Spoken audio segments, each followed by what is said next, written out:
إن الحمد لله نحمده ونستعينه ونستغفره ونعوذ بالله من شرور أنفسنا ومن سيئات أعمالنا من يهده الله فلا مضل له ومن يضلل فلا هادي له وأشهد أن لا إله إلا الله وحده لا شريك له وأشهد أن محمدا عبده ورسوله أما بعد الحمد لله আজকের এই বিশাল উপস্থিতিতে আমি একত্রিত হতে পেরে গ্যান্ডারিয়া তরুণ সমাজের উদ্যোগে যে ইসলামী সম্মেলন অনুষ্ঠিত হতে যাচ্ছে দুবখোলা মাঠে গ্যান্ডারিয়া ঢাকা এই জায়গায় যে অনুষ্ঠান হচ্ছে আমি নিজেকে উপস্থিত করতে পেরে নিজেকে ধন্য মনে করছি আলহামদুলিল্লাহ। আপনারা যারা উপস্থিত হয়েছেন সবাইকে আমি অন্তঃস্থল থেকে শুভেচ্ছা জানাচ্ছি। এতক্ষণ যে আলোচনা হচ্ছিল আমি নিজেও সেটা উপভোগ করছিলাম এবং নিজেকে ধন্য মনে করছিলাম। আমি সামান্য কিছু খাপছাড়া ভাবে কিছু আলোচনা করব, কারণ বিষয়টা অনেক বড়, এই জন্য কোনখানে রেখে কোনখানে আলোচনা করবো আমি জানি না। তো কিছু জিনিস আলোচনা করব যেগুলো হয়তো আপনাদের কাজে লাগবে, আমারও সেটা আখিরাতে পাথেয় হিসেবে জমা হবে বলে আশা করছি। প্রথমেই আসি ইসলামী আকীদা বনাম ভ্রান্ত আকীদা। ইসলামী আকীদা বনাম ভ্রান্ত আকীদা, এটা আলোচনা করতে হলে আকীদা শব্দটি আগে প্রতিষ্ঠিত করতে হবে। আমাদের ভাইরা অনেকে আকীদা শব্দটি শুনে রেগে যান। আপনারা অনেকেই দেখেছেন আকীদা শব্দটি কেউ ফেকও বলছে। আকীদা শব্দ কোত্থেকে আসলে নিয়ে মারামারিও করতেছে কেউ কেউ। আকীদা শুনলে অনেকের গা জ্বলে যায়। তো আমি বলছি আকীদা শব্দটি শুনতে না পারার মধ্যেও আকীদাগত বিভ্রান্তি রয়েছে। আকীদা শব্দটি যারা শুনতে চায় না তারা বিভ্রান্ত। আকীদা শব্দটি একটি পরিভাষা, যেই পরিভাষাটি গ্রহণযোগ্য পরিভাষা হিসাবে আমাদের সালফে সালেহিনের কাছে পরিচিত ছিল। আকীদা পরিভাষাটি অনেকের কাছে গ্রহণযোগ্য এখন হচ্ছে না। এর মূল কারণ হচ্ছে আমাদের জ্ঞানের দৈন্যতা, আমাদের ইলমের কমতি ছাড়া কিছুই নয়। সুতরাং খারাপ আকীদা, ভুল আকীদা এটা অবশ্যই রয়েছে, শুদ্ধ আকীদা সেটা অবশ্যই রয়েছে। এর কারণ কি জানেন? আকীদা শব্দের অর্থ বিশ্বাস। এমন কোন মানুষ কি আছে যার কোনো বিশ্বাস নাই? এমন কোন মানুষ কি হতে পারে যার কোনো বিশ্বাস নেই? মানুষ মাত্রই কিছু না কিছু বিশ্বাস করে, মানুষ মাত্রই কিছু না কিছু তার বিশ্বাস আছে। এমন কি যে বলে আমি কিছু বিশ্বাস করি না, এটাও একটা বিশ্বাস। কারণ বিশ্বাস ছাড়া থাকতে পারে না। বিশ্বাস ছাড়া যদি থাকে তাহলে কোনো পাগল থাকতে পারে অথবা কোনো ছোট বাচ্চা হতে পারে। বিশ্বাস সবারই আছে, তাহলে বিশ্বাসটা শুদ্ধ হতে হবে। বিশ্বাসটা শুদ্ধ হতে হবে। বিশ্বাস কিভাবে শুদ্ধ হবে এটা জানতে আমাদের জানা উচিত। একটা বিশ্বাস শুদ্ধ হয় বিশ্বাসের উৎস যদি শুদ্ধ হয়, আর বিশ্বাসের ধারক বাহকরা যদি শুদ্ধ হয়।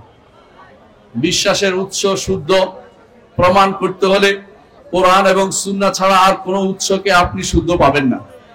সুতরাং কোরআন এবং সুন্নাহ যদি বিশ্বাসের ধারক বাহকরা শুদ্ধ অর্থাৎ সালফে সালেহিন নীতিতে আসে তাহলে সেই বিশ্বাস অবশ্যই শুদ্ধ হবে।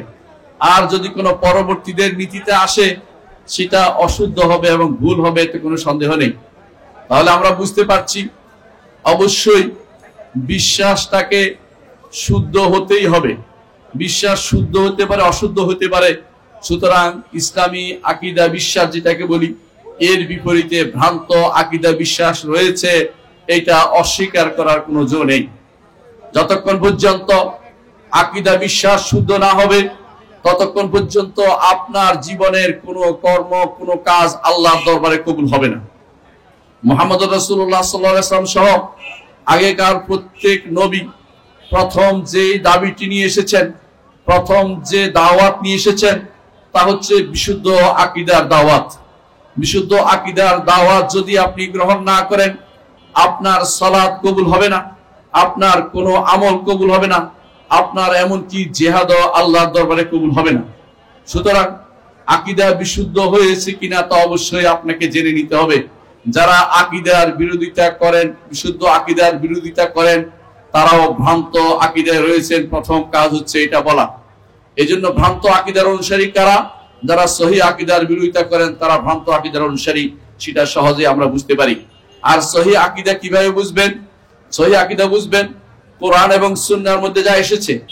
বলতে পারেন সবাই তো দাবি করে আমারটা কোরআন সুন্নাহ এসেছে, এই জন্যই 3 নম্বর শর্তটা লাগাতে হবে। সেটা হচ্ছে যা সাহাবায়ে কেরাম বুঝেছেন, তাবেঈনরা বুঝেছেন, ইমামরা বুঝেছেন, যুগে যুগে মুহাদ্দিসিনরা বুঝেছেন, মুফাসসিরিনরা বুঝেছেন, আপনার বুঝ মতো চললে সহিহ আকীদা হবে না, পরবর্তীদের বুঝ মতো চললে সহিহ আকীদা হবে না, কালাম শাস্ত্রবিদদের বুঝ মতো চললে সহিহ আকীদা হবে না, দার্শনিকদের বুঝ মতো চললে সহিহ আকীদা হবে না। সহিহ আকীদা হবে ওই সমস্ত মনীষীদের পথে চললে যারা একটি আকীদা পোষণ করে জান্নাতের সার্টিফিকেট পেয়ে গেছে। ওরা কারা? ওরা কারা? তারা হচ্ছেন সাহাবায়ে কেরাম রিদওয়ানুল্লাহি আলাইহিম আজমাইন। সুতরাং আপনার যে বিশ্বাস সাহাবায়ে কেরামের বিশ্বাসের মতো হবে না, তা যত সুন্দরই হোক না কেন, তা বিশুদ্ধ আকীদা হবে না এবং তা গ্রহণযোগ্য হবে না, তা ভ্রান্ত আকীদা বলে বিবেচিত হবে। আমি কয়েকটি বিষয় আলোচনা করব। একটি হচ্ছে ঈমান।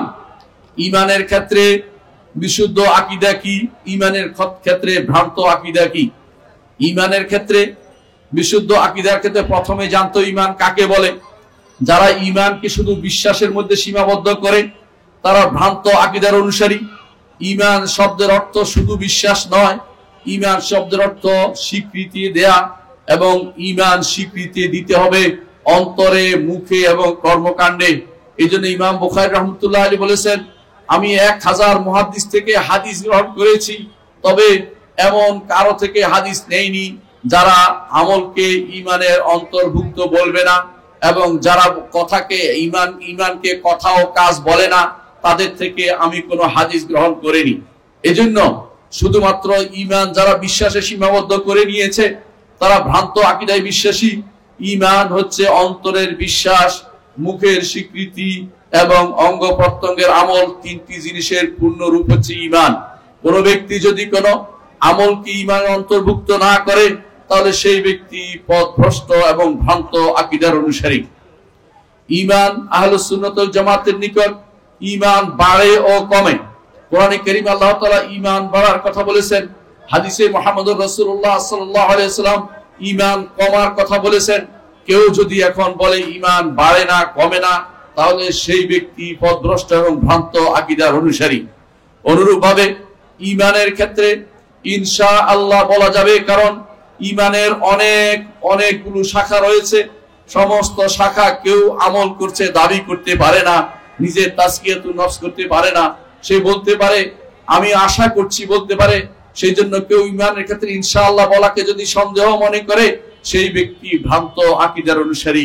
আহলুস সুন্নাত ওয়াল জামাত ঈমানের ক্ষেত্রে ইনশাআল্লাহ বলাকে জায়েজ নয়, শুধু গুরুত্বপূর্ণ মনে করে, কখনো কখনো সেটাকে তারা ওয়াজিবও মনে করে। সুতরাং কোন ব্যক্তি যদি কোনো নিজেকে পাক্কা ঈমানদার দাবি করে, তার ঈমান আবু বকরের ঈমানের মতো দাবি করে, তাহলে সেই ব্যক্তি পথভ্রষ্ট এবং সেই ব্যক্তি ভ্রান্ত আকীদার অনুসারী। ঈমানের রোকনগুলি সম্পর্কে, ঈমানের রোকনে আহলুস সুন্নাত ওয়াল জামাতের নিকট ঈমানের রোকন হচ্ছে 6টি। কোন ব্যক্তি যদি 7টি বানায় অথবা 5টি বানায়, কোন একটি রোকনকে বাদ দেয় অথবা নিজের পক্ষ থেকে কিছু যোগ করে, সেই ব্যক্তি ভ্রান্ত আকীদার অনুসারী। ঈমান আল্লাহর উপর ঈমান কিভাবে হবে সেই ব্যাপারেও কিছু লোক ভ্রান্ত আকীদার অনুসারী হয়েছে এবং কিছু লোক সহিহ আকীদার উপর আছে। সহিহ আকীদা বিশ্বাসের ক্ষেত্রে আল্লাহর উপর ঈমানের অপর নাম হচ্ছে তাওহীদ। কেউ যদি কোনো তাওহীদের সংজ্ঞায় ভুল করে, তাহলে সেই ব্যক্তি অবশ্যই পথভ্রষ্ট এবং বাতিল আকীদা, ভ্রান্ত আকীদার অনুসারী বলে বিবেচিত হবে। আপনারা জানেন একটা বিরাট গোষ্ঠী রয়েছে যারা তাওহীদ বলতে বুঝে শুধু আল্লাহর অস্তিত্ব স্বীকার করা, যারা আল্লাহর অস্তিত্ব স্বীকার করে তাদেরকে তাওহীদবাদী মনে করলে এই ব্যক্তি ভ্রান্ত আকীদার অনুসারী। যারা মনে করবে আল্লাহ তাআলা তিনি আল্লাহ তাআলার জন্য তিনি একমাত্র স্রষ্টা মেনে নিলাম, অথবা তিনি একমাত্র স্রষ্টা মেনে নিয়েছি এবং আল্লাহ তাআলার কোনো অংশ নাই মানে নিচ্ছি, তার কোনো অংশ নাই মনে নিচ্ছি, তার সৃষ্টিতে তার কোনো অংশ নাই, কারো অন্য কারো অংশ নাই, সেটা যদি করে কেউ মেনে নেয়, তার কোনো শরীক নাই মনে করে, এতেই তার জন্য তাওহীদবাদী হবে না। তাওহীদবাদী হতে হলে তিনটি জিনিস লাগবে। এক নম্বর হচ্ছে তাকে আল্লাহকে একমাত্র রব মানতে হবে, আর রব মানার জন্য তিনটি জিনিস লাগবে। আল্লাহকে খালেক, মালিক এবং মুদাব্বির মানতে হবে। এই প্রথম কাজ, আল্লাহকে রব হিসেবে মানতে হবে। এই তিনটি জিনিসের মধ্যে অনেকে বিভ্রান্তি অনেকের রয়েছে। আপনারা জানেন, যারা গাউস কুতুবে বিশ্বাস করে, যারা মনে করে জগতের কোথাও গাউস কুতুবরা আছে, অথবা কোন পীর সাহেব তার ভাগ্য পরিবর্তন করতে পারে, অথবা পীর সাহেব তাকে বিপদ থেকে উদ্ধার করতে পারে, সেই ব্যক্তি ভ্রান্ত আকীদার অনুসারী। অথবা কেউ যদি মনে করে কোন ইমাম যাকে ইমাম গায়েব জানে, অথবা কোন পীর গায়েব জানে, অথবা সাইয়্যিদুল খালক মুহাম্মদুর রাসূলুল্লাহ সাল্লাল্লাহু আলাইহি ওয়াসাল্লাম আল্লাহ তাকে যা জানিয়েছেন তার বাইরে সকল গায়েব জানে, কিছু মনে করলে এই ব্যক্তি ভ্রান্ত আকীদার অনুসারী এবং সেই ব্যক্তি কাফের হয়ে যাবে, মুশরিক হয়ে যাবে। সুতরাং ঈমানের ক্ষেত্রে মনে করতে হবে, এক নম্বর কাজ হচ্ছে যে তাওহীদের রুবুবিয়্যাহ প্রতিষ্ঠা করতে হবে। একটা অংশ মাত্র এটা তাওহীদের, এটা পুরো অংশ নয়, একটা অংশ মাত্র। সে যদি মনে করে রব্বুল আলামিন, আমার রব হচ্ছেন রব্বুল আলামিন, তিনি আমাকে সৃষ্টি করেছেন, তিনি আমার মালিক এবং তিনি আমার যাবতীয় সবকিছুর পরিচালক, এবং তিনি আমাকে যেমনি জগৎ পরিচালনা করেন তার অর্ডারে, তেমনি ভাবে তার অর্ডার দিয়েছেন তা মান্য করাও। এই তার অর্ডার দেওয়ার মালিকানাও তারই, তিনি শুধুমাত্র হুকুম দেন। এই কথাটি যে ব্যক্তি মেনে নিবে সে শুধু রুবুবিয়তকে মেনে নিয়েছে। দ্বিতীয় অংশ হচ্ছে আল্লাহ তাওহীদের দ্বিতীয় অংশ হচ্ছে আল্লাহকে একমাত্র আল্লাহ তাআলার নাম এবং গুণকে স্বীকৃতি দেয়া। আল্লাহ তাআলার নাম এবং গুণকে যে ব্যক্তি স্বীকৃতি দিতে কোন রকমের ভিন্ন পথ অবলম্বন করবে, সেই ব্যক্তি তাওহীদের অনুসারী হতে পারবে না এবং সেই হিসাবে সে ভ্রান্ত আকীদার অনুসারী হবে। আল্লাহ তাআলার নাম এবং গুণের ক্ষেত্রে বহু মানুষ বিভ্রান্ত হয়ে গেছে। কারা সেখানে বিভ্রান্ত হয়ে গেছে আপনারা জানেন।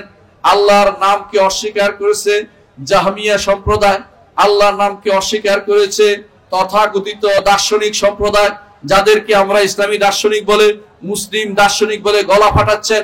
তারা অধিকাংশই আল্লাহ তাআলার নামকে অস্বীকার করত। আল্লাহ তাআলার অস্তিত্বকে তারা মনে করত উজুদুন জাহনিয়ুন মুজাররাদ, শুধুমাত্র তার অস্তিত্ব শুধু ব্রেনেই আছে, বাইরে তার কোনো অস্তিত্ব নেই। এমন গোষ্ঠীকে আপনারা খুবই আমাদের বলেন ইসলামিক দার্শনিক, ইসলামের দার্শনিক বলে গলা ফাটাচ্ছেন, এরা কিন্তু আকীদাতে বিভ্রান্ত ছিল। আরেকটি গোষ্ঠী বের হয়েছে, আল্লাহর সিফাতকে অস্বীকার করেছে, আল্লাহর কোরআনকে সৃষ্ট বলেছে। আল্লাহর কোরআনকে সৃষ্ট বলা পার্টি এখনো রয়েছে। আমি আশ্চর্য হয়েছি, এখনো সেই বই বের করে কেউ অমুক বিন তমুকরা বই বের করছে, যেখানে তারা লেখে এই কোরআন আমাদের সাথে থাকা এটা নাকি আল্লাহর বাণী নয়। নাউজুবিল্লাহ। এদের অনেকেই বলে এই আরবি কোরআন আল্লাহর বাণী নয়। এরা বলতেছে, এরা কিভাবে মসজিদের ইমাম হয়, এরা কিভাবে, আমি জানি না, এদেরকে নাকি মুহাদ্দিস দাবি করা হয়। এরাও আপনাদের আশেপাশে বিশাল বিশাল মাদ্রাসা নিয়ে আছে। এদের অধিকাংশ এই কোরআনকে আল্লাহর বাণী মনে করে না, অথচ তারা কোরআন হচ্ছে আল্লাহর বাণী, আল্লাহর কাছ থেকে এসেছে, আবার আল্লাহর কাছেই ফিরে যাবে। এটা হচ্ছে আহলুস সুন্নাত ওয়াল জামাতের আকীদা। এই আকীদা যে পোষণ করবে না, সেই ব্যক্তি অবশ্যই ভ্রান্ত আকীদাতে রয়েছে। আর ভ্রান্ত আকীদার অনুসারী বা ভ্রান্ত আকীদার অনুসারীদের অভাব নেই। এর বাইরে কিছু মানুষ রয়েছে, কিছু গুণ আল্লাহর মানে, কিছু সিফাত মানে, আর কিছু সিফাত মানে না। আল্লাহর গুণের কোনো শেষ নেই। আল্লাহ তাআলার গুণ অগণিত, অসংখ্য। তিনি জানেন তার কত গুণ রয়েছে, আর দুনিয়ার কেউ বলতে পারবে না তার কত গুণ। কিন্তু কিছু মানুষ আল্লাহর গুণটিতে সাতটাতে সীমাবদ্ধ করে দিয়েছে। ওরাও সাবেইয়া, ওরাও ফিতনাবাজ, ওরাও বিশুদ্ধ আকীদার অনুসারী হতে পারেনি, ওরাও বিভ্রান্ত আকীদার অনুসারী। এরাও আল্লাহর তাওহীদের ক্ষেত্রে তারাও বিভ্রান্তিতে রয়েছে, তাওহীদের অনুসারী তারা হতে পারেনি, তাওহীদের অনুসারী হতে পারেনি। আর তাওহীদের তৃতীয় অংশ হচ্ছে একমাত্র আল্লাহর ইবাদত করা, একমাত্র আল্লাহর ইবাদত করা। ইবাদতের ক্ষেত্রে আর কারো প্রতি কোনো কিছু ইবাদত না দেয়া, এটা হচ্ছে তাওহীদবাদী, এইটা করলে সে তাওহীদবাদী হবে। তিনটি জিনিস পূর্ণ না করতে পারলে, আল্লাহকে রব না মানলে, আল্লাহর নাম ও গুণের স্বীকৃতি না দিলে এবং আল্লাহ তাআলার একমাত্র তারই ইবাদত না করলে, কেউ এই তিনটি জিনিস পূর্ণ না করলে কেউ মুসলিম হবে না। কোন ব্যক্তি সহিহ আকীদার ধারক বাহক হতে পারবে না, সে ভ্রান্ত আকীদার অনুসারী হবে। যাদের চোখের সামনে মূর্তি পূজা হয়, যাদের চোখের সামনে কবর পূজা হয়, যাদের চোখের সামনে দরগা পূজা হয়, যারা চোখের সামনে মাছ পূজা হচ্ছে, গাছ পূজা হচ্ছে, এরা যদি চুপটি মেরে থাকে বুঝতে হবে তাদের তাওহীদের সমস্যা রয়েছে, তাদের আকীদা বিভ্রান্তি রয়েছে, তারা বিশুদ্ধ আকীদার ধারক বাহক হতে পারেনি। সুতরাং আমি বুঝতে পারি যে এরা কোনোদিন সহিহ আকীদার অনুসারী হতে পারেনি। যারা লা ইলাহা ইল্লাল্লাহর অর্থ বুঝেনি তারাও সহিহ আকীদার অনুসারী হতে পারেনি। ইবাদতের অর্থ হচ্ছে আল্লাহর কাছে নিজেকে সঁপে দেয়া, আল্লাহর একমাত্র আল্লাহর ইবাদত করা। এদের অনেকেই লা ইলাহা ইল্লাল্লাহর অনুবাদ করে আল্লাহ ব্যতীত সার্বভৌমত্বের অধিকারী কেউ নেই। এই অনুবাদ কোত্থেকে নিয়ে আসলো? এই অনুবাদ এসেছে, ভুল পথ অনুসরণ করেছে তারা। ইলাহ শব্দের অর্থ যারা জানতে পারেনি তারা বিভ্রান্ত আকীদার অনুসারী। ইলাহ শব্দের অর্থ হচ্ছে মাবুদ। ইলাহ শব্দের হচ্ছে উপাস্য, যাকে একমাত্র আল্লাহরই উপাসনা করা হবে। তারাই শুধুমাত্র তাওহীদ, যে ব্যক্তি আল্লাহর একমাত্র আল্লাহর উপাসনা করবে তারাই হচ্ছে তাওহীদবাদী। আর যে কেউ মনে করবে ইলাহ শব্দের অর্থ হচ্ছে ক্ষমতার অধিকারী আর কেউ নয় এবং শাসনের অধিকারী আর কেউ নয়, সেই ব্যক্তি লা ইলাহা ইল্লাল্লাহর অর্থ বুঝেনি, তাওহীদুল উলুহিয়া বুঝেনি, সেই ব্যক্তি তাওহীদে ইবাদতে একাত্মবাদ প্রতিষ্ঠা করতে পারেনি, সেই ব্যক্তি বিভ্রান্তিতে রয়েছে। আমাদের দেশে একটা বিশাল সমাজ রয়েছে যারা মনে করে যে কবরে সিজদা দেয়া শুধুমাত্র কবিরা গুনাহ। তাদের অনেকে মনে করে যে পীরের সেখানে কোনো নজর নেয়াজ দেয়া কোনো গুনাহই না, সওয়াবের কাজ। কেউ কখনো মনে করছে কোনো মাজারে সেখানে টাকা দেয়া সওয়াবের কাজ, অথচ মাজারে টাকা দিলে তার জীবনের সমস্ত আমল বরবাদ হয়ে যায়। মাজারে কোনো কিছু দিলে সে ব্যক্তি বরবাদ হয়ে যায়। মাজারে কোনো কিছু পাওয়ার আশা করলে সে তার ঈমান চলে যায়। অথচ আমাদের সমাজে বিভ্রান্ত আকীদা নিয়ে শত শত মানুষ রয়েছে। মাজার নয়, শুধু জীবন্ত কোনো মানুষের কাছে যদি আপনি আশা করেন যে তিনি আমার মুশকিল কোষা, তিনি আমার মুশকিলকে, আমার বিপদকে উদ্ধার করে দিতে পারবেন, তাহলে আপনার ঈমান শেষ হয়ে যাবে। আপনি ঈমানদার থাকতে পারবেন না, আপনি বিভ্রান্ত আকীদার অনুসারী হবেন, ভ্রান্ত আকীদার পথে আপনি চললেন। এদের অনেকেই আছে যারা লা ইলাহা ইল্লাল্লাহর শর্ত বললে তাদের কাছে আগুন লেগে যায়। তাদের লা ইলাহা ইল্লাল্লাহর শর্ত বলতে কিছু তারা মানে না। লা ইলাহা ইল্লাল্লাহর শর্ত যে 7টি শর্ত রয়েছে, এরা সেটা মনে করলে, এদেরকে স্মরণ করিয়ে দিলে তারা সেটা গ্রহণ করে না, কারণ তারা মনে করে লা ইলাহা ইল্লাল্লাহ বললেই বুঝি জান্নাতে চলে যাবে। এদের মধ্যে রয়েছে এই যে ইরজা, লা ইলাহা ইল্লাল্লাহর অর্থ বুঝে বলতে হবে, তার শর্ত পূরণ করতে হবে, না হলে কত মুনাফিক তো লা ইলাহা ইল্লাল্লাহ বলতো, তারা তো কোনোদিন জান্নাতে যেতে পারবে না, জাহান্নামের সর্বনিম্ন স্তরে তাদের অবস্থান হবে। সুতরাং আপনি বুঝতে পারছেন যে আকীদার বুঝার কত গুরুত্ব রয়েছে। আজ আমাদের সমাজে এমন অনেক ভাই রয়েছেন যারা ভালো হয়তো সহিহ আকীদা ও মানহাজে এসেছেন, কিন্তু তার পিতামাতা অথবা অনেক এরকম শাসকরা প্রশাসকরা রয়েছেন যারা দিন না বুঝে, বিশুদ্ধ আকীদার প্রসার না করে বাতিল আকীদার প্রমোশন করে যাচ্ছেন। ওদেরকে কে বুঝাবে যে আকীদা শুদ্ধ না হলে বাকি জীবনের কোনো আমল আপনার কবুল হবে না? এই জন্য অনেকেই আছে মনে করে বসে আছেন যে যত রকমের শিরকে করুক না কেন, তার যেহেতু লা ইলাহা ইল্লাল্লাহ আছে জান্নাতে চলে যাবে। কিন্তু লা ইলাহা ইল্লাল্লাহর অর্থ না বুঝলে, শর্ত না মানলে লা ইলাহা ইল্লাল্লাহ প্রতিষ্ঠিত থাকে না, এটা তাদের জানতে হবে। সুতরাং লা ইলাহা ইল্লাল্লাহর অর্থ যে ব্যক্তি অন্য কোনো কিছু করবে, কেউ করে কি কিছু থেকে কিছু হয় না, এই জাতীয় অর্থ কেউ করে যে লা ইলাহা ইল্লাল্লাহর অর্থ কেউ করে যে সৃষ্টিকর্তা আর কেউ নেই, স্রষ্টা একমাত্র আল্লাহ তাআলা, এটা তো লা ইলাহা ইল্লাল্লাহর অর্থ নয়। লা ইলাহা ইল্লাল্লাহর অর্থ হচ্ছে যেই স্রষ্টা আমাকে সৃষ্টি করেছেন একমাত্র তারই ইবাদত করা, আমার জীবনের সবকিছু তার প্রতি নিবেদন করা। কুল ইন্না সালাতি ওয়া নুসুকি ওয়া মাহইয়ায়া ওয়া মামাতি লিল্লাহি রাব্বিল আলামিন। আমার জীবন মরণ, আমার সালাত, আমার কুরবানি, আমার যত ইবাদত সব একমাত্র আল্লাহর দিকে নিবেদিত করব। আমি কারো কাছে কোনো কিছু ধর্ণা দেব না।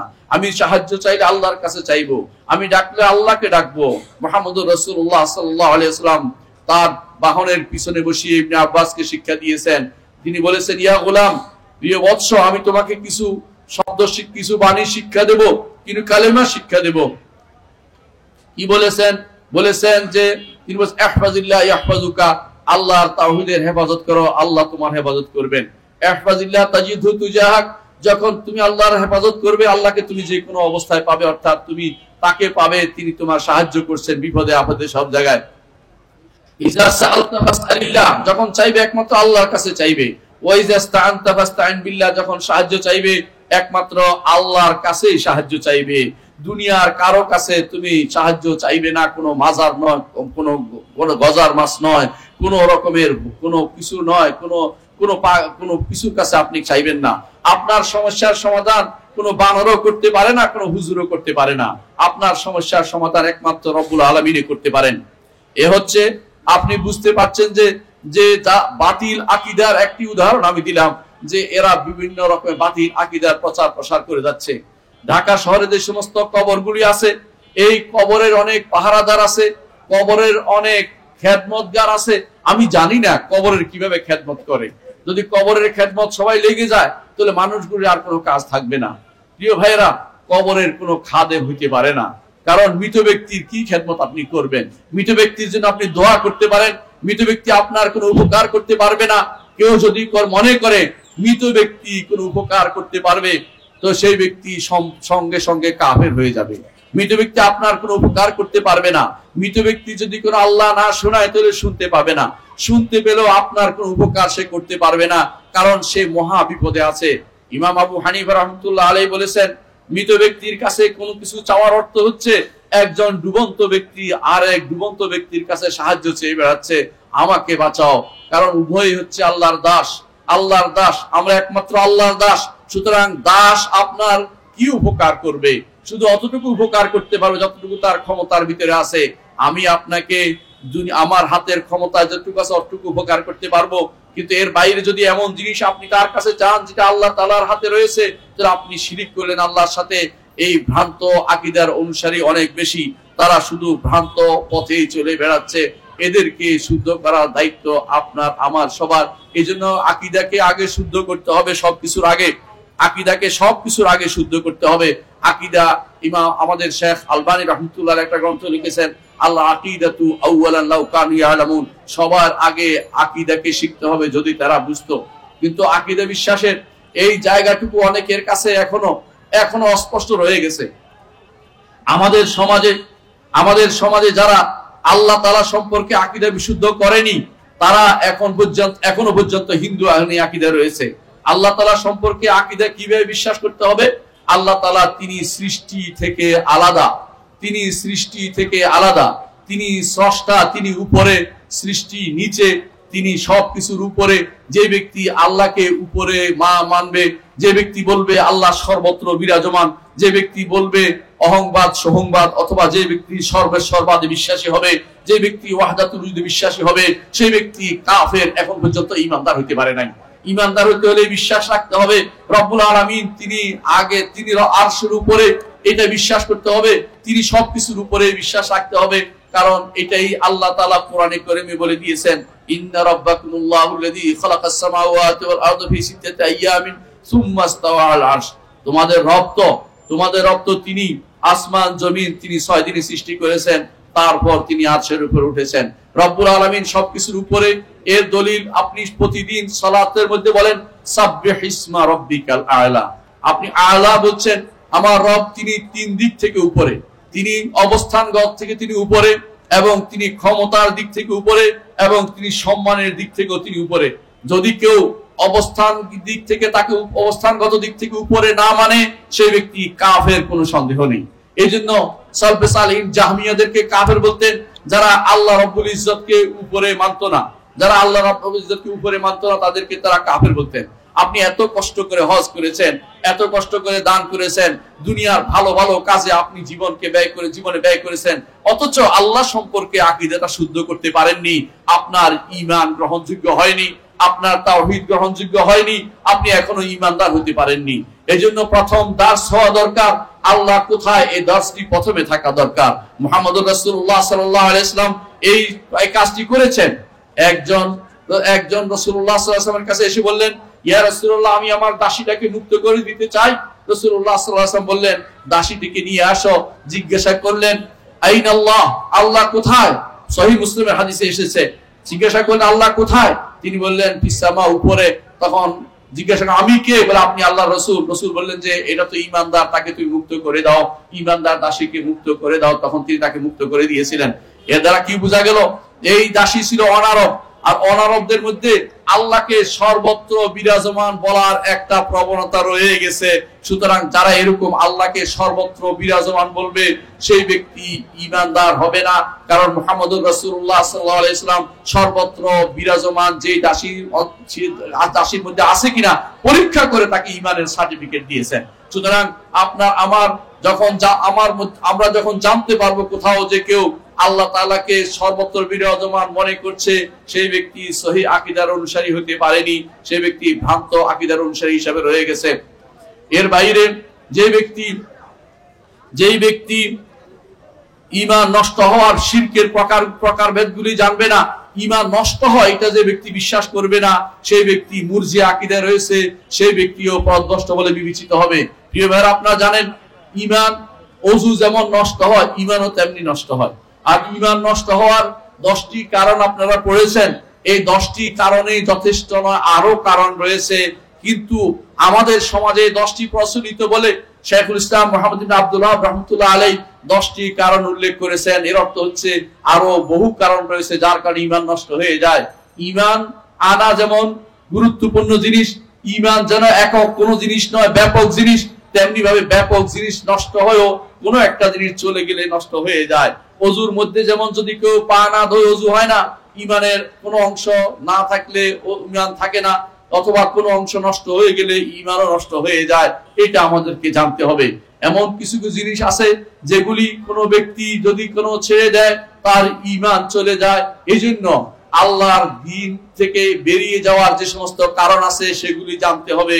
কোন ব্যক্তির ঈমান চলে যায় কুফরির কারণে, শিরকের কারণে, কারো কারো ঈমান চলে যায় মুনাফিকের কারণে, কারো কারো ঈমান চলে যায় দ্বীন নিয়ে ঠাট্টা করার কারণে, রাসূল নিয়ে ঠাট্টা করার কারণে, এবং কারো কারো ঈমান চলে যায় দ্বীনের ব্যাপারে সন্দেহ পোষণ করার কারণে, কারো কারো ঈমান চলে যায় দ্বীন থেকে বিমুখ থাকার কারণে। দ্বীন শিখবো না, শিখতে দিব না, দ্বীনকে প্রতিষ্ঠিত হতে দিব না, এরকম চিন্তাধারা করলে তার ঈমান চলে যায়। আল্লাহর বিধানকে প্রতিষ্ঠিত করতে দিব না, প্রতিষ্ঠা করব না, এমন চিন্তা করে বসে থাকলে ঈমান চলে যায়। আর ঈমান যদি কারো চলে যায়, আখিরাতে তার কোনো প্রাপ্তি থাকে না। সুতরাং ঈমান চলে যেন না যায় সে বিষয়ে আমাদের সাবধান থাকতে হবে। মালায়েকাতুর উপর ঈমান, মালায়েকাতুর উপর ঈমানের ক্ষেত্রে আমাদের মধ্যে যারা আপনাদের এতক্ষণ ইসলামী দার্শনিক বলে বিবেচিত, তারা মালায়েকাতুর উপর ঈমান আনতো না। জাহমিয়াদের তারা মালায়েকাতুর উপর ঈমান আনতো না। এরপরে যারা এসেছে তারা ঈমান আনতো, কিন্তু আগে যারা ছিল তারা ঈমান আনে না। এখনো অনেকেই মালায়েকা বা ফেরেশতাদেরকে বলে, হয়তো তারা মনে করে যে এটা ওইটা, তাদের মধ্যে ঈমান, তারা অনেকে ঈমান রাখে না। ঈমান যদি তারা ঠিক মতো রাখতো, অন্যায় কাজ করার সময় তাদের খেয়াল থাকতো যে ফেরেশতারা লিখছে, আমি অন্যায় কাজে ব্রত হতে পারি না। হ্যাঁ, তারা অনেকে হয়তো ভুলে যায়, স্মরণ করে দিতে হবে। ঈমানটাকে অবশ্যই তাজা রাখতে হবে। অনেকে আছে আল্লাহর কিতাবের উপর ঈমানের ক্ষেত্রে তাদের বিভ্রান্তি রয়েছে। আল্লাহর কোরআনকে যদি কোনো সৃষ্ট বলে, তাহলে সে ব্যক্তি ঈমানদার থাকতে পারবে না। রাসূলদের উপর ঈমানের ক্ষেত্রে অনেকে আছে হয় বাড়াবাড়ি না ছাড়াছাড়ি। মুহাম্মদুর রাসূলুল্লাহ সাল্লাল্লাহু আলাইহি ওয়াসাল্লামকে যদি কেউ নূরের তৈরি বলে, অবশ্যই সে বিভ্রান্ত, পথভ্রষ্ট, ভ্রান্ত আকীদার অনুসারী। মুহাম্মদুর রাসূলুল্লাহ সাল্লাল্লাহু আলাইহি ওয়াসাল্লাম সম্পর্কে কেউ যদি বলে, লাউলা কালামা খালাকতুল আফলাকা, যদি আপনাকে সৃষ্টি না করতাম, জগৎ সৃষ্টি করতাম না, এমন কথা আল্লাহ তাআলা বলেন নাই, এমন কোন হাদিসে কুদসি নাই, মানুষ সেটা বানিয়েছে। এই জাতীয় কথা যদি বলেন, তাহলে আপনি বিভ্রান্ত আকীদার অনুসারী, ভ্রান্ত আকীদার অনুসারী। মুহাম্মদ সাল্লাল্লাহু আলাইহি ওয়াসাল্লামকে যদি কেউ মনে করে গায়েবের খবর জানতেন, তিনি আল্লাহ যা জানিয়েছেন তার বাইরে তিনি গায়েবের ইলম তিনি রাখতেন, তাহলে সেই ব্যক্তি কাফের হয়ে যাবে, ভ্রান্ত আকীদার অনুসারী হয়ে যাবে।